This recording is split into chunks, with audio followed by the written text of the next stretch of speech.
Cthulhu. The first time we heard of it was in Legion, but the most recent time, that was a few weeks ago. The time rifts that have been added to WoW are not just an offhand joke, not just a piece of gameplay content and mobs to slay. Well, Azeroth might be, but even the wacky robot timeline contains within it a gigantic tease for the lore. So, join me today and let's decode what's really going on. Azeroth, the timeline where the Legion won the War of the Ancients. Before we jump through the portal, foul-corrupted Kaldori and Shu Hello attack, shouting for Lord Illidan and for Queen Azshara. So, we already know in this timeline that Illidan, yes, took Azshara's offer to join forces, and they now seem to rule what remains. Illidan, Lord of Azeroth, is still obsessed with skulls, as he was when we found him atop the Black Temple in the Burning Crusade, but instead of Gul'dan's skull, he in fact has his brother's skull. Yeah, Malfurion's dead. Tyrande is still out there leading resistance from Suramar with little hope and her troops described as feral. Most notably though, Sora Dormi says that in this timeline, Sargeras had continued his Burning Crusade successfully. Now this outright contradicts the one legion across all of time lore that previously had been put in place by Alex Afrasiabi. We actually did a video on this a few days ago, but the point is that a lot more Legion plotlines are actually now in play for the future of the game in our timeline because of this confirmation. We can also see the obvious: one power dominating is bad, we see the pivotal role of Illidan in the game's story, and how a love triangle between two brothers and Tyrande could literally end the world. But where things get big though, is Azkoroth. Just as big as the art book for our first game, The Pale Beyond, store.bellular.games if you want to check it out, and you can currently pick up the, right now, 97% recent player rated Pale Beyond on Steam. It's our first game, we're currently working on the second one, thanks for all of your support, check those out down below, and now, Azkoroth. Azkoroth is the timeline where the Black Empire was never destroyed by the Titans. The whole world is covered in fleshy old gods, and it probably looks like the void worlds that we see in the Star Augur Atreus counter. But it's not just a void wind that's different in this timeline. This is where it gets mad. We find a stone tablet that details sacrifices that happen in the Black Empire to something known as the Ancient One. It eternally hungers, and if it is not satiated, there will be consequences. Sacrifices, called tributes, are taken from the native races of Azeroth, the Yangal and the Trolls. The writer of the tablet thinks it's the ultimate honor to be tribute and can't quite understand why the native races of Azeroth don't want to be sacrificed. Now, there are huge things contained within these stone tablets. First, how did the Black Empire win against the Titans? It could revolve around this Ancient One. And remember, Ancient One, singular. And this is where the theories start to branch off.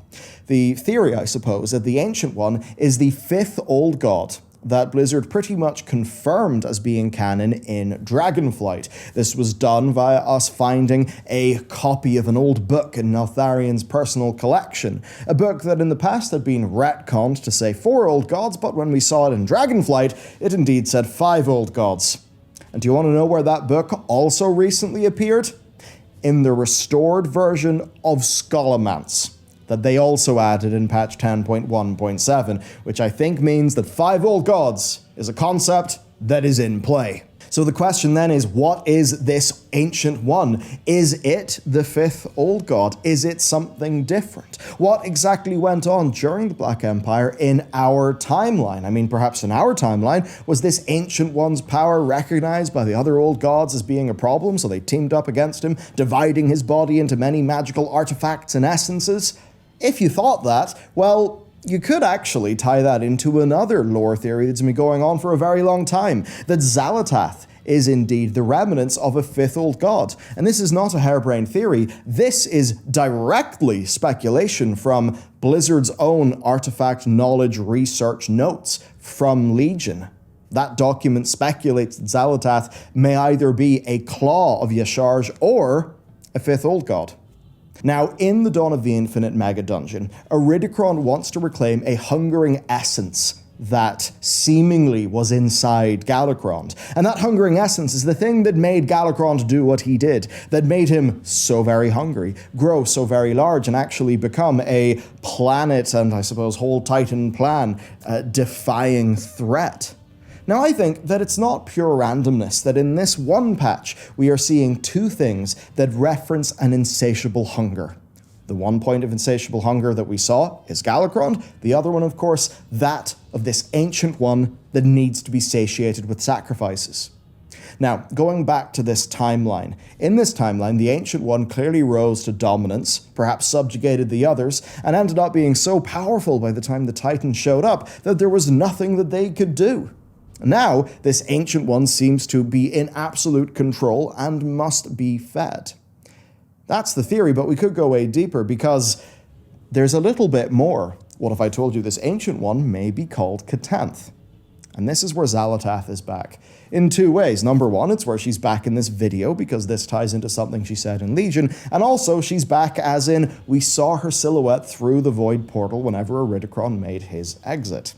Now in Legion, we received a whisper from her when she talked about a grand war between N'Zoth and Y'Shaarj for something or somewhere that was named C'Tanth. Now, the player receives this whisper when they're walking around the broken shore. And really, she wouldn't stop going on about the grand wonders of the Black Empire, how it greatly eclipsed the grandeur of the Temple of Sargeras. So because of that, we assumed that C'Tanth was roughly the place that we were in. But what if C'Tanth was indeed a thing? Right? A remnant of that fifth old god. You see, the Ancient One is described as having an eternal hunger, which again perfectly matches what Iridikron was looking for in Dawn of the Infinite, where it is called a hunger lost to the ages, an essence of the void that was put into Galakrond and recently reclaimed. And with that hunger, seemingly the Harbinger Xal'atath will be able to pry Azeroth from the Titan's grip. That's what is said in the cinematic. And if you want more proof, here is the real killer part of this timeline. A rare NPC named Zal'Kyr the Chosen is found. This NPC drops an item called the Black Blade of C'Tanth. And that is in fact the first mention of C'Tanth since the Legion expansion. So is Zal'Kyr actually the chosen of this fifth old god? Much like how Xal'atath was the blade of the Black Empire, is this the blade of the chosen of C'Tanth? Is it perhaps the same blade? Some people even think that this could be another timeline's version of the blade that Xal'atath would eventually be trapped in. So how about this? I mean, the title of this NPC is Maw of C'Tanth.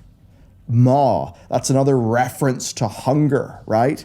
And then the thing is that this all goes back to a Naga prophecy foretelling Ashara's return that we found in patch 10.0.7 because it talked of a primal power, seemingly that Galakrond thing, and that seemingly the Void will use against the Titans. It talked about a hunger lost to time. That's what Iridikron recently reclaimed. And the final part of its prophecy talks about a dark heart left broken, waiting to be claimed.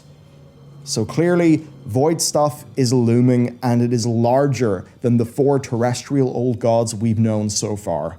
C'Tanth, whether it be a region or a being or indeed the name of this fifth old god, it seems like it will be relevant very soon. Now the chaos doesn't end here. It in fact continues in the timeline of order. I know that might seem confusing. This is the timeline where the Titans not only beat the old gods, but also found a way to kill them and remove them from Azeroth. You'd think then that it would be a perfectly ordered utopia, but what we find is in fact the opposite. In this timeline, the forests are full of vicious creatures that have taken over the world. A Titan disc returned to Sora fills us in. Addressed to a newly minted Watcher, Azeroth is described as a verdant planet seeded with forests by the Titans. But it gets weird. There is no order, there is no control. It did not follow the Titans' path. A projector was also found, with a scientific report on the native life, and it speaks of the Yangol being one of the few sentient races to have survived these forests, and that they did it by hiding underground. There are very few adults of this species, and the average Yangol lifespan is only 20 years. But that is in fact longer than the lifespan of the Watchers that the Titans are creating, literally because those Watchers are placed into a forest that is so dangerous that they get destroyed. So, a Keeper decides to do something about it, to catch and release the Angol so they can learn from them and engineer the Watchers better. And in doing this, the Watchers actually get smaller and better at hiding. They don't get larger and stronger. The best they can do against these powers of life ran amok is to get smaller and hide. But the grim bit is, the life of the world adapts and kills the Watchers anyway. So this is a timeline ostensibly dominated by the Titans, but that is in fact completely overgrown by life. The Titans won only to end up like a paved street mangled by root and weed. Now, in the Dreadlord intelligence report that we see in Shadowlands, life is very much described as being insidious. And here we see exactly that. And indeed, if you look at the background lore of the world of Draenor, where the orcs in Warcraft come from, almost all of this is played out there. It's actually one of the most significant yet less known bits of backstory. It's this brilliant big war between the Genosaurs and the Breakers. So basically the big rock giants and all of that like crazy overgrown kaiju looking stuff that we saw on, in Warlords of Draenor. Now, the Breakers eventually end up evolving into the Giants, and then, of course, the Orcs that we know today. Now, the thing here is, if you look at A.Z.E.R.O.T.H, the Titan of Life, her title is Life Binder, right? Binder. She doesn't want a healthy wild area, she wants a perfectly controlled garden. Yet, in this timeline, wildlife won. Is that relevant to us? I would say absolutely. Number one, it makes us think, what the hell's going on with Elunaria? That's the world that we actually visited to rescue A.Z.E.R.O.T.H in the Antorus raid back in Legion, and that area is actually used for this timeline in Dragonflight. Number two then, as seen with the near infestation of Stormwind at the end of the Everbloom dungeon, life is truly dangerous. What then of the Botani, who are that same group that endangered Stormwind at the end of that dungeon? What happened to the Botani that escaped Draenor at the very start of the Battle for Azeroth expansion? They ran away, and we have not seen them since. That could be a future plotline in Kalimdor. But okay, let's move from life over to death. Azemourne is the timeline where the Scourge win. Arthas is Lord of the World, and he does exactly what he intended to do per Chronicle, essentially just raising all life into undeath so the planet is united, able to fend off whatever may happen. Perhaps that notion of him still feeling like he's king, right? Unite the world to protect it from whatever comes. Back in the day, we thought that whatever may come was the Legion, because the Lich King obviously knew about the Legion stuff. But as the lore stands with Shadowlands, Azeroth was to be united in undeath, so I suppose it could be defended until the Jailer eventually could turn up to slurp our world's soul. That's literally what the Forge of Souls is for in the modern lore. Boo! We don't like that. But there is a big question on how the Jailer would be able to do anything without us champions. After all, the Jailer's plan needed us to go and kill Argus, so that Argus could somehow blue screen of death the Arbiter, thus leading to the Anima Drought. We could talk in circles for years in this stupid Shadowlands lore, but the point is here that the Scourge won, and now we've got an amazing looking tabard. Another thing of note, though, is the Ashbringer, because it is specifically pointed out as being way more powerful than the Ashbringer that was in our timeline. It's just so juiced up with necromantic magic, to the point where Sorodormi does not want anything to do with it, and says it's better left to the Ebon Blade. And I think this goes to the idea of one force being dominant in each of these different timelines. In this one, of course, it's the force of death, as we see in this Ashbringer, that is so much more powerful. But we've seen in all of these other timelines that, yes, if one force dominates all the others, then basically it's quite bad news for Azeroth. Azewrath sucks. Azkaroth is constant sacrifice to an ancient one. Uldroth is completely overran with wild life. Mortals basically get chewed up by the forest instantly. Titans can't get anything done. And now we have Azemourne, a literal dead world. I think it all goes back to this cosmic balance they've been trying to push. Some things, of course, are just a bit more fun, like the Warlands, which is essentially just Mad Max in WoW. Then we move to the Warlands, and I'm going to gloss over it because the big lore implications just aren't really there. Your TLDR is that in this timeline, Arthas is stopped at Dalaran. Now, the way that the lore goes is that Arthas ends up going to Dalaran, getting a whole bunch of power, and using that to summon in Archimonde, leading to essentially most of Warcraft 3 happening. That doesn't happen in this timeline. Both sides basically fall to war. A little civil war within the Alliance leads to all the Warhawks coming out on top. They basically bioweapon Kalimdor, leading to just total war chaos with really no hope. And yeah, a Varian that is a bit augmented without an eye and looks old and grizzled. In terms of the big lore implications, though, there just isn't as much, so let's hop on. You probably didn't think that there'd be major lore in what would look like the joke gnome timeline. Azeroth, right? Spelled out as an acronym.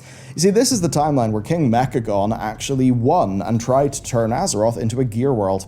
Chromie actually warned us of this timeline all the way back in Battle for Azeroth, saying it was really bad news. This time round, though, Mechagon successfully activated the Mech-Originator, which was designed to reverse the curse of flesh. You know, turn the humans back into, I guess, a small Vrykul, the dwarves into Earthen, all of that, but it did not work out as planned. Instead, it ignited a global firestorm that destroyed all organic life. So now it's a lonely timeline with a few mechanical creatures running around Azeroth. Which then begs the question, why do they need so many guns? And per the lore book that we discover, even if we're all gone or turned into cogs, something is still coming to Azeroth. Something is coming for the world. And the Mechagnomes know they need to defend her, which is why they develop all of those crazy weapons.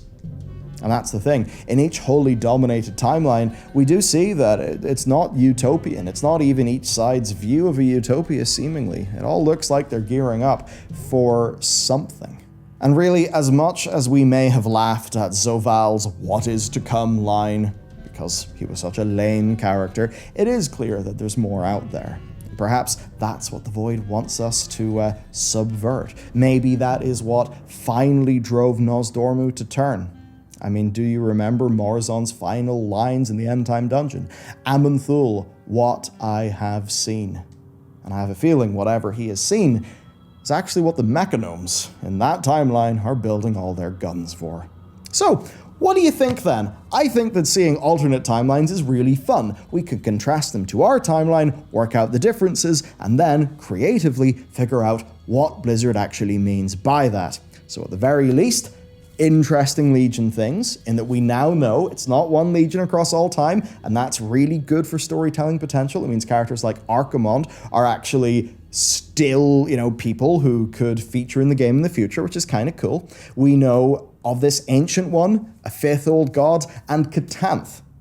And to be honest, if some big Cthulhu stuff happens, I don't know, it sounds pretty cool, so I'd be down for that. Anyway, that's it for me. I hope you enjoyed today's little dive through time. Of course, you can check out The Pale Beyond. It's currently 25% off on Steam. Thanks, Gabe. And if you want to grab our art book or other goodies, store.bellular.games. With that, I hope you enjoyed the video. Let me know your own theories, and I will see you next time.